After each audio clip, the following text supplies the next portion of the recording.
નમસ્કાર મિત્રો, આજના વિડીયોમાં આપણે માહિતી મેળવીએ. તાજેતરમાં એક મુદ્દો ખૂબ ચર્ચાનો વિષય બનેલો છે કે શું આપણી રાષ્ટ્રીય ભાષા હિન્દી છે?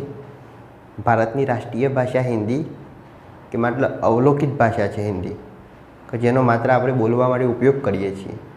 તાજેતરમાં સુપ્રીમ કોર્ટે આના ઉપર એક નિવેદન જાહેર કર્યું. તો આજના આ વિડીયોમાં આપણે તેના વિશે સમજીએ. આની પહેલાં પણ એક મહત્ત્વનો એવો મુદ્દો છે કે ભારતની રાષ્ટ્રીય રમત કઈ, એ પણ એક મુદ્દો છે. તો આજના વિડીયોમાં પહેલાં આપણે એ સમજીએ કે આપણી રાષ્ટ્રીય ભાષા હિન્દી છે તો બંધારણ અનુસાર કયા અનુચ્છેદની અંદર એવો ઉલ્લેખ કરવામાં આવેલો છે કે રાષ્ટ્રીય ભાષા હિન્દી એને દરજ્જો આપવામાં આવે. ચલો જોઈએ. સુપ્રીમ કોર્ટના તાજેતરના અવલોકન પછી ચાલી રહેલી ચર્ચાને સમજો.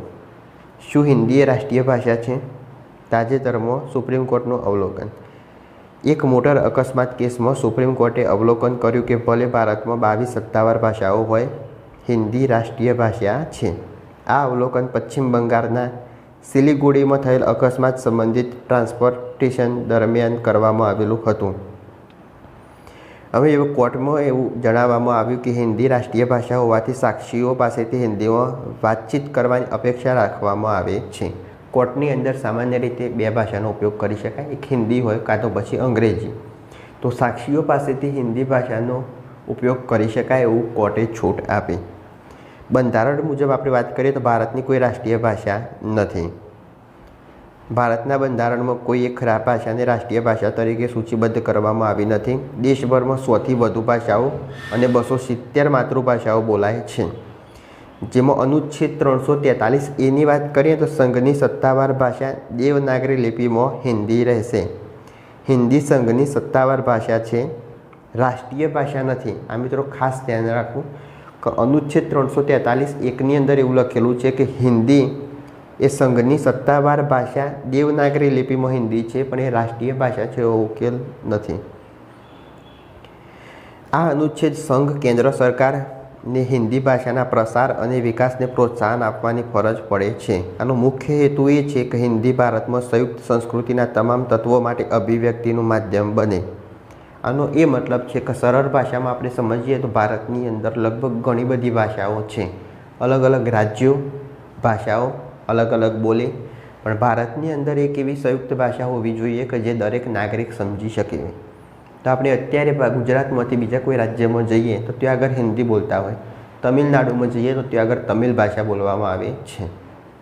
તો એવી ભાષા કે જે દરેક નાગરિક સમજી શકે તો એ છે હિન્દી ભાષા. ભારત સરકાર દ્વારા અનુચ્છેદ 343 અંતર્ગત આ જે હિન્દી ભાષા છે દેવનાગરી લિપિમાં હિન્દી ભાષા, તો એનો પ્રચાર પ્રસાર કરવામાં આવે છે કે જેથી ભારતની અંદર તો એક સંયુક્ત ભાષા જળવાઈ રહે, દરેક નાગરિક હિન્દી ભાષા સમજી શકે. એટલા માટે આનો પ્રચાર પ્રસાર કરવામાં આવે છે.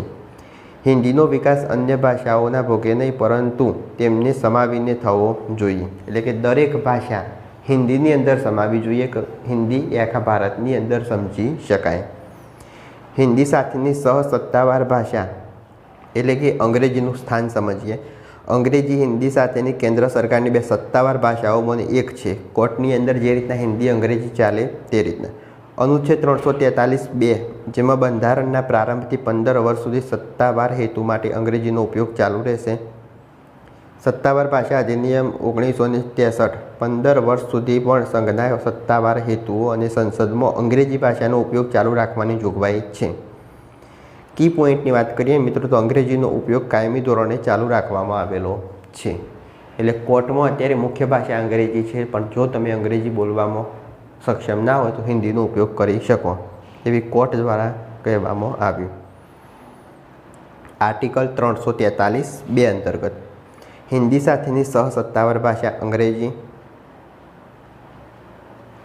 હવે ન્યાયપાલિકાની ભાષાની વાત કરીએ તો 348(1) અંદર સંસદ કાયદા દ્વારા અનંતતા જોગવાઈ ન કરે ત્યાં સુધી સુપ્રીમ કોર્ટ અને દરેક રાજ્યની હાઈકોર્ટની તમામ કાર્યવાહી અંગ્રેજી ભાષામાં રહેશે. અનુચ્છેદ 348(2) રાજ્યપાલની મંજૂરી અને રાષ્ટ્રપતિની પૂર્વ સંમતિથી હાઈકોર્ટમાં હિન્દી અથવા રાજ્યની અન્ય કોઈ સત્તાવાર ભાષાનો ઉપયોગ થઈ શકે છે. એટલે કે તમે મંજૂરી લઈ અને યોગ્ય ભાષાનો ઉપયોગ કરી શકો. માત્ર એક અંગ્રેજી ભાષા જ ચાલતી હોય તો કોર્ટની અંદર યોગ્ય રીતના ન્યાય કેવી રીતના મળી શકે? આપણે સમજી શકીએ છીએ કે ઘણા લોકોને અંગ્રેજી ના ફાવતું હોય. દરેકની અંગ્રેજી આપણે જરૂરી નથી, કારણ કે અંગ્રેજી આપણી ભાષા નથી. તો તમે આના પર છૂટ લઈ અને તમારી જે માતૃભાષા હોય અથવા તો હિન્દીમાં કોર્ટની અંદર વાતચીત કરી શકો. પણ અત્યારે કોર્ટની જે મુખ્ય ભાષા છે એ અંગ્રેજી ધ્યાને લેવાય છે. જો કે હાઈકોર્ટ દ્વારા પસાર કરાયેલ ચુકાદા, હુકમનામા અથવા આદેશો અંગ્રેજીમાં જ હોવા ફરજિયાત છે. સાથે ગુજરાતી અનુવાદ પણ થઈ શકે. હવે એક રાષ્ટ્ર એક ભાષા, શું તે ભારત માટે યોગ્ય છે? હિન્દી દિવસ નિમિત્તે કેન્દ્રીય ગૃહમંત્રીની ટિપ્પણીથી આ ચર્ચાઓ શરૂ થઈ. વિરોધમાં દલીલો સમજીએ તો ભારતમાં 1369 માતૃભાષાઓ છે. હિન્દી બહુમતી દ્વારા બોલાતી નથી. બંધારણમાં ભાષાકીય વિવિધતાને સમર્થન આપે છે. એક રાષ્ટ્ર એક ભાષા એ યુરોપિયન વિચાર છે જે ભારતના બહુભાષી સમાજને અનુરૂપ નથી. એક રાષ્ટ્ર યુરોપની અંદર અંગ્રેજી ભાષા બોલાતી હોય તો સમગ્ર રાષ્ટ્રની અંદર એક ભાષા ચાલી શકે, પણ આપણા ભારતની અંદર એવું નથી. રાજ્ય પ્રમાણે ભાષા અલગ, ફરી પાછી બોલી અલગ. તો ભાષા અને બોલી દરેક અલગ અલગ છે. તો આપણા ભારતની અંદર એક રાષ્ટ્ર એક ભાષા એવું થઈ શકે એવું શક્ય નથી. ભાષા લાદવાથી આર્થિક રીતે નુકસાન થઈ શકે. 1965ના હિન્દી વિરોધી આંદોલનો ફરી ઉગ્ર બની શકે છે.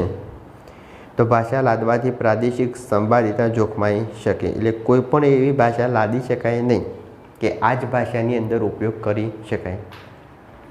આપણે જાણીએ છીએ કે અત્યારે નેશનલ એજ્યુકેશન પોલિસી 2020 અંતર્ગત પણ, અને આની શરૂઆત થઈ કોઠારી કમિશન 1965ની આસપાસ. તો કોઠારી કમિશનની ભલામણ કરેલી જ હતી કે 3 ભાષાઓ બાળકોને ભણવા માટે રાખવી, જેની અંદર એક ભાષા હશે બાળકની માતૃભાષા, પછી બીજી જે ભાષાઓ હશે એમાંથી એક હશે હિન્દી, અને ત્રીજી કોઈ યુરોપિયન ભાષા તમે લઈ શકો એટલે કે ઇંગ્લિશ. આનો મતલબ એ છે મિત્રો કે માતૃભાષામાં યોગ્ય રીતના શિક્ષણ મળી શકે.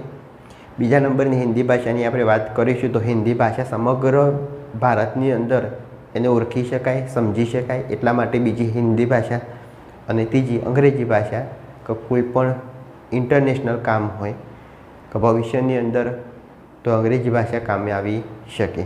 તો આના માટે 3 ભાષાઓ હતી.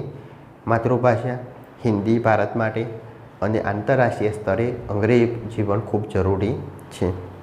તો આ સમજ્યા આપણે તાજેતરની અંદર સુપ્રીમ કોર્ટ દ્વારા શું ચુકાદો હતો, શું અવલોકન હતું, કયા કેસ ઉપર શું માહિતી આપવામાં આવી તેના વિશે. કોર્ટ કેસ હોય તો એની અંદર તમે કોર્ટ માટે તો અંગ્રેજી ભાષા છે જ, પણ સામાન્ય નાગરિક એમાં હિન્દી અને માતૃભાષાનો પણ ઉપયોગ કરી શકે છે એવી છૂટ આપવામાં આવેલી છે. જો આ વિડીયો ગમ્યો હોય તો લાઈક કરો, શેર કરો, ચેનલ સબસ્ક્રાઈબ કરો. ત્યાં સુધી જય હિન્દ, જય ભારત.